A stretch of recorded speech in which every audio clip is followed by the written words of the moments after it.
Hola a todos, ¿qué tal? Bienvenidos un día más al canal y bienvenidos a un nuevo caso. Hoy os traigo el primer caso en Estados Unidos donde se utilizó el ADN de una planta como prueba crucial. Hoy os traigo el caso del asesinato de Dennis Johnson. Yo, sin nada más que agregar, destripemos este caso.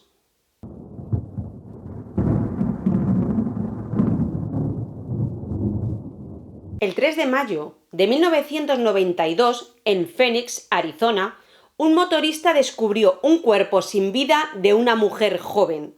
Se veía que había sido herida, estrangulada y posiblemente violada porque estaba semidesnuda. Cuando los investigadores de la oficina del sheriff llegan a la escena del crimen, intentan reunir todas las pruebas posibles. La chica estaba desnuda con un top sin mangas remangado y una camiseta alrededor del cuello. Camiseta que habían usado para estrangularla. Tenía las muñecas y los tobillos atados con un cordón y con un alambre de los que se usan para colgar cuadros. Cerca del cuerpo encontraron una jeringuilla, algunas prendas de vestir y después oyeron una prueba, un pitido que comenzó a sonar. Buscando, encontraron tirado entre la hierba un busca. La policía sacó fotografías aéreas y detectaron un área circular de hierba desbaratada cerca del cuerpo. Probablemente ese fue el lugar donde se produjo una lucha entre víctima y agresor. La policía lleva el cuerpo de la víctima al forense para que determine la causa de la muerte y para identificarla. Una huella dactilar identifica a la víctima. Se trataba de Dennis Johnson, de 30 años. Dennis nació el 4 de enero de 1962 y era madre soltera de 2 niños. Nació y se crió en un área de Phoenix conocida como The Projects. La familia la describió como una buena chica, que se juntaba con malas compañías, salía mucho y consumía drogas. Denise conseguía el dinero en las calles. Tenía antecedentes por estafar a camioneros y por tráfico de drogas en apeaderos de camioneros. De hecho, en el círculo por el que ella se manejaba, la conocían por el apodo de la mamá corrupta. Muchos de sus amigos le avisaron que si seguía con este comportamiento y con estas rutinas, acabaría muy mal. Los investigadores averiguan que el propietario del busca es un hombre llamado Mark Vaughan. Le localizan y le llevan hasta la comisaría para interrogarle. En la comisaría este hombre cuenta que la noche anterior a encontrar el cadáver de Dennis, él salió de trabajar camino a su casa y paró para hacer una llamada. Es mientras está haciendo esta llamada desde una cabina de teléfonos pública que se acerca Dennis Johnson a él.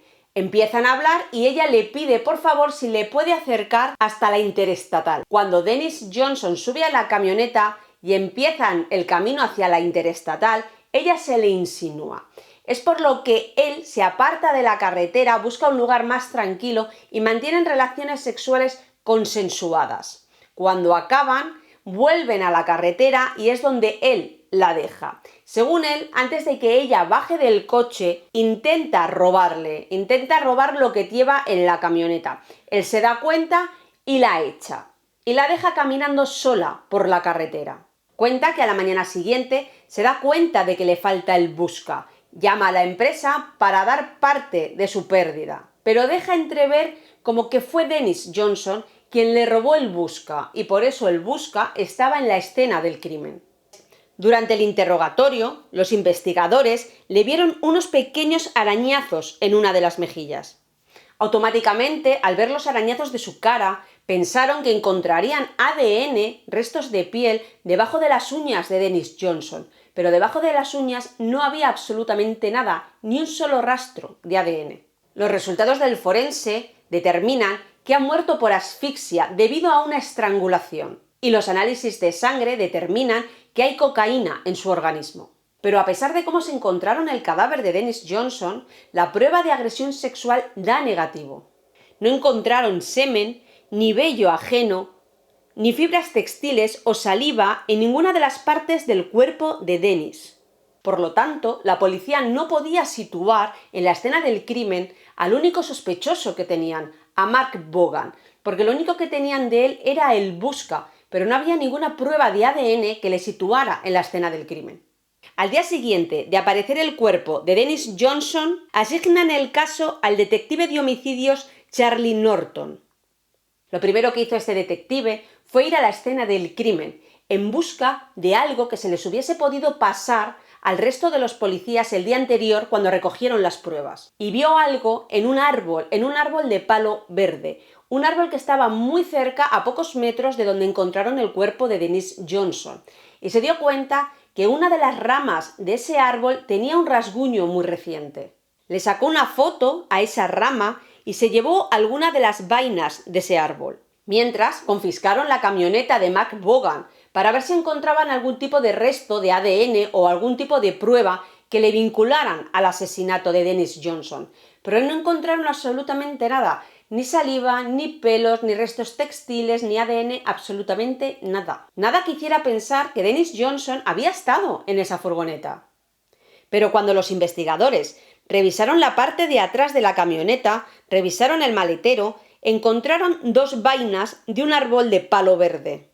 El mismo árbol que tenía la fricción en la escena del crimen. El problema que tenía la policía es que ese árbol era muy común en Arizona. Solamente en Phoenix había decenas de miles de árboles de palo verde. A pesar de ello, decidieron hacerle la prueba de ADN a unas de las vainas que había en el árbol de la escena del crimen y compararlas con las vainas que habían encontrado en la camioneta de Mark Vaughan. Se pusieron a buscar científicos que fueran capaces de hacer este tipo de pruebas.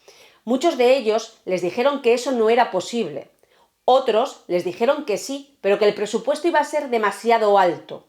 Hasta que dieron con el doctor Helen Travis, que trabajaba solo a 160 kilómetros en la Universidad de Arizona. Y aparte, este científico, este profesor, lo hizo gratis. Él explicó a la policía que todos los seres vivos tienen un ADN único, y por ende, las plantas también. Todas las pruebas que había en contra de Mark Vaughan eran circunstanciales. Lo único que podía llevar a Mark Vaughan a juicio eran las pruebas de ADN de esta planta, que le situarían en la escena del crimen. Tardaron meses en crear un test específico para este tipo de planta, pero lo consiguieron y consiguieron comparar las vainas del árbol de palo verde que estaba en la escena del crimen con las que encontradas en la camioneta, y para verificar que coincidían, hicieron también el examen a otros 20 árboles más. 20 árboles de palo verde. Cada árbol daba un ADN diferente. Los 2 únicos que coincidían eran los de la camioneta y los del árbol de la escena del crimen, que eran exactamente iguales. A pesar de todo esto, el fiscal pensó que no iban a ser suficientes árboles, 20 árboles como comparación, y le pide al científico y le pide a Travis que por favor haga una comparación con 100 árboles distintos de rama verde. Y le tiende como una pequeña trampa al científico. Dentro de todas estas muestras, de las 100 muestras de diferentes árboles de palo verde, mete una que pertenece al árbol que estuvo en la escena del crimen, para cerciorarse, para verificar que el test es fiable 100%. Y a pesar de lo que hizo, el científico se dio cuenta de que había metido una vaina del árbol de la escena del crimen. Es ahí cuando el fiscal toma la decisión de llevar a juicio a Mark Vaughan. Le arrestan y le acusan de asesinato, a lo cual él se declara inocente. Lo más difícil en este caso era saber si el tribunal iba a admitir una prueba de ADN de una planta como prueba en el juicio, ya que no se había hecho nunca en la historia de Estados Unidos. Tuvieron una audiencia preliminar, el juez, el fiscal y varios científicos, para debatir si la prueba de ADN sería factible en el juicio. Todos los científicos que estuvieron en esa reunión dijeron que sí, que eran pruebas fiables. Y es así como el tribunal acepta la prueba en el juicio, y el fiscal se encarga de que el jurado entienda bien de qué trata esta prueba y los convence de que Mark Vaughan es culpable del asesinato de Dennis Johnson. Según el fiscal, los hechos pasaron de esta manera. La noche de los hechos, Mark Logan y Dennis Johnson se conocieron en una cabina de teléfono. Hablaron un rato y Dennis le pidió que le llevara. Condujeron hasta un lugar apartado para mantener relaciones consensuadas. Vaughan le pregunta a Dennis si estaba dispuesta a ser esclava y ella acepta. Le ata de manos y pies con cordones y alambres. El fiscal llega a esta conclusión porque varios testigos que van al juicio, conocidos de Mark Vaughan, cuentan que a él le gustaba el bondage. Entre esas personas hay varias exnovias de él. Por eso el fiscal piensa que él se lo ofrece, ella acepta y que en algún momento dado de esa situación ella se arrepiente o ve algo que no le gusta y decide irse y decide parar. En ese momento Mark Vaughan se pone agresivo y ella consigue salir del coche, pero como está atada no puede correr rápido y él la alcanza, la tira al suelo y la estrangula con su propia camiseta. Es en este forcejeo cuando él pierde el busca. Aparte, había testigos oculares que decían que habían visto esa noche salir de la carretera una camioneta blanca muy similar a la de Vaughan, que se saltó un stop y que se fue dirección a Phoenix. El testigo ocular dijo que serían más o menos la 1:30 de la madrugada. Vaughan vivía a 18 minutos en coche de la escena del crimen y la mujer testificó que esa noche ya estaba despierta cuando su marido llegó a casa y que eran alrededor de las 2 de la madrugada. Lo gracioso de todo es que admitió que al día siguiente del asesinato de Dennis Johnson lavó la camioneta, pero se olvidó de las 2 vainas. El abogado de Mark Vaughan intentó convencer al jurado de que esas 2 vainas estaban puestas a propósito, que las había puesto el detective encargado del caso, pero evidentemente no consiguió nada. Le declararon culpable de asesinato en primer grado y le condenaron a cadena perpetua sin posibilidad de libertad condicional hasta cumplir los 25 años. Bueno, ya hasta aquí el caso de hoy. No sé si lo conocíais, yo desde luego no. Me saltó como otros muchos casos como sugeridos o como informes dentro de otra página donde estás investigando y te salen recortes de otros casos y al final me parece que son los casos más interesantes porque no son muy conocidos.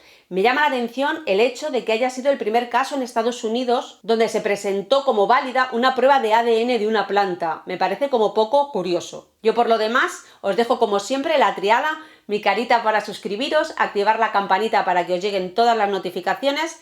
Dedito arriba si os ha gustado el caso, como siempre digo, si os gusta el caso y cómo yo os lo expongo. Y os voy dejando por aquí un vídeo, una lista de reproducción, os dejo continuar por estos lares si os apetece, nosotros nos vemos en el siguiente caso. Chao.